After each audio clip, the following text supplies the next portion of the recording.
मैं, आप या कोई भी इंसान जब सोने जाते हो तो थोड़े टाइम के बाद हमें नींद आ जाती है। हमें नींद इसलिए आ जाती है क्योंकि हमारे ब्रेन में एक जगह है जिसे स्लीप सेंटर कहा जाता है, और स्लीप सेंटर को कंट्रोल करता है हमारे बॉडी का कैल्शियम। जब हमारा खून कैल्शियम को स्लीप सेंटर तक पहुंचा देता है तो हमें नींद आ जाती है। फैक्ट नंबर 9, अगर किसी इंसान का हाथ पैर या फिर उंगली कट जाता है तो कभी वो वापस से ग्रो नहीं करता, बट कुछ ऑर्गेनिजम्स जैसे कि स्टारफिश, हाइड्रा, इनके बॉडी का अगर कोई पार्ट कटता है तो वो फिर से ग्रो कर जाता है, और इसे ही रीजेनरेशन कहते हैं। रीजेनरेशन की जो कैपेसिटी है वो हर ऑर्गेनिज्म में अलग अलग होती है। कॉम्प्लेक्स स्ट्रक्चर वाले ऑर्गेनिजम्स में रीजेनरेशन की क्वालिटी कम होती है, और हम ह्यूमंस का स्ट्रक्चर भी कॉम्प्लेक्स ही होता है। इसलिए किसी इंसान का हाथ पैर कट जाता है तो वो वापस से कभी ग्रो नहीं करता। ऐसा नहीं है कि हमारे अंदर रीजेनरेशन की क्वालिटी बिल्कुल भी नहीं है, हमारे अंदर भी रीजेनरेशन की क्वालिटी है, लेकिन बहुत ही कम अमाउंट में। एंड कम अमाउंट में रीजेनरेशन की क्वालिटी होने की वजह से हमारे सिर्फ नाखून और बाल ही वापस से उग पाते हैं। फैक्ट नंबर 8, कुछ जानवर ऐसे रहते हैं जिनकी आंखें रात में चमकती रहती है, जैसे कि बिल्ली, शेर और चीते।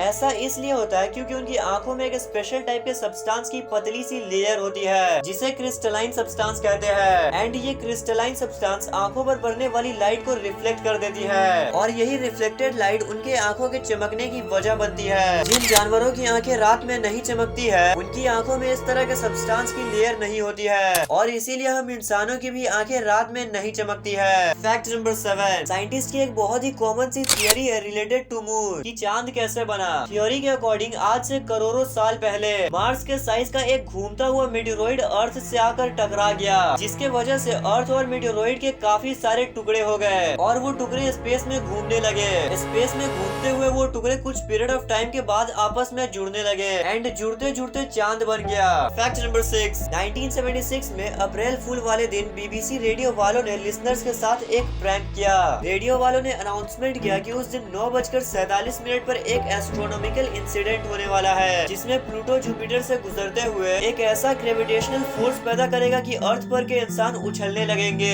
जैसा कि मैंने कहा कि ये एक प्रैंक था, फिर भी रेडियो स्टेशन पर उस दिन बहुत सारे कॉल्स आने लगे, यही बताने के लिए उन्होंने ये फील किया कि ग्रेविटी कम हो गई है। फैक्ट नंबर 5, 10 अगस्त 2010 को चाइना के नेशनल हाईवे 110 में 100 किलोमीटर लंबी ट्रैफिक जाम लगी, जो कि हिस्ट्री का सबसे लंबा ट्रैफिक जाम था। ये ट्रैफिक जाम 12 दिनों तक नॉन स्टॉप चला। इस ट्रैफिक जाम की वजह थी हेवी ट्रक्स का अचानक से बीजिंग में आ जाना और हाईवे मेंटेनेंस का काम। हाईवे के पास रहने वाले लोगों ने इसका भरपूर फायदा उठाया। उन्होंने बेसिक चीजें जैसे पानी, नूडल्स बहुत ही महंगे प्राइसेस पर बेचना शुरू कर दिया। अथॉरिटीज ने कई तरीकों से ट्रैफिक खत्म करने की कोशिश की, फिर 12 दिनों के मेहनत के बाद फाइनली ट्रैफिक खत्म हुआ। फैक्ट नंबर 4, फायर क्रैकर्स, जिसका यूज सभी खुशियों को सेलिब्रेट करने के लिए करते हैं। जब इसको जलाया जाता है तो इसमें से कलरफुल लाइट्स निकलती है। ऐसा इसलिए होता है क्योंकि फायर क्रैकर्स बने होते हैं पोटेशियम नाइट्रेट, सल्फर और चारकोल के मिक्सचर से। फायर क्रैकर्स को कलरफुल बनाने के लिए स्ट्रोंशियम सॉल्ट्स और बेरियम सॉल्ट्स जैसे मेटल्स का यूज किया जाता है। स्ट्रोंशियम सॉल्ट और बेरियम सॉल्ट को पोटेशियम क्लोरेट के साथ मिलाया जाता है। बेरियम सॉल्ट से ग्रीन कलर और स्ट्रोंशियम नाइट्रेट से रेड कलर की लाइट बनती है। स्ट्रोंशियम सल्फेट से light blue colour and strontium carbonate से येलो कलर बनता है। और जब इस मेटल के मिक्सचर को फायर क्रैकर के साथ जलाया जाता है तो बहुत सारे कलर्स की लाइट निकलती है। Fact number 3, the great wall of China दुनिया की सबसे बड़ी दीवार है। 2000 किलोमीटर लंबी दीवार बनाने का चीन का असल मकसद था चीन की सेफ्टी। इस दीवार को तो सेफ्टी पर्पस के लिए बनाया गया था, लेकिन ये दीवार सेफ्टी दे नहीं पाया। एक छोटी सी और बहुत ही इंटरेस्टिंग स्टोरी है इस दीवार के बनाने के ऊपर। बेसिकली 246 बीसी से पहले चीन छोटे छोटे टेरिटरीज में बटा हुआ था, और इन टेरिटरीज को मिलाकर एक बड़ा सा एम्पायर बना जिसका रूलर था शी हुआंग। इस एम्पायर के नॉर्दर्न टिप पर मंगोल रहा करते थे, और उनके अटैक करने का खतरा हमेशा शी हुआंग के राज्य पर बना रहता था। एंड इसी खतरे से बचने के लिए राजा ने इतनी बड़ी दीवार बनाने का फैसला लिया। और जैसा कि मैंने कहा कि ये दीवार बना तो सेफ्टी पर्पस के लिए था, लेकिन सेफ्टी दे नहीं पाया क्योंकि दीवार हमेशा किसी न किसी जगह से टूटी रह जाती थी, जिससे उनके दुश्मन उन पर अटैक कर दिया करते थे। फैक्ट नंबर 2,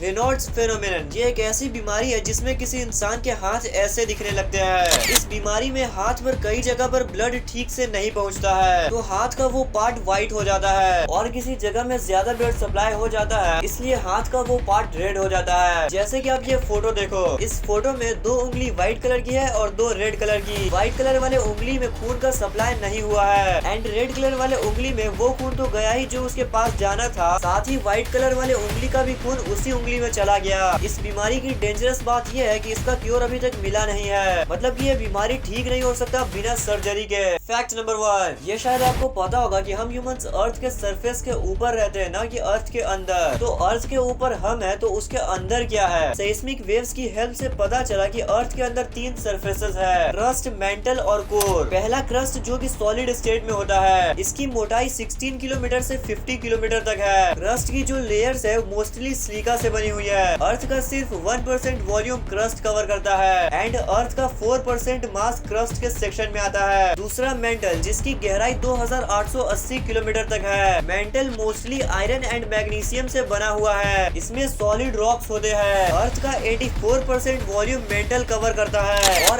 अर्थ का 67% मास मेंटल के सेक्शन में आता है। एंड थर्ड कोर, जो कि डेंस मटेरियल से मिलकर बना हुआ है और इसमें आयरन और निकल्स होते हैं। इसका डायमीटर 2560 किलोमीटर और टेम्परेचर 8000 डिग्री सेंटीग्रेड है। अर्थ का 15% वॉल्यूम कोर कवर करता है और 32% मास कोर के सेक्शन में आता है। तो भाई वीडियो अच्छी लगी हो तो लाइक करो और वीडियो को एंड तक देखने के लिए बहुत बहुत शुक्रिया।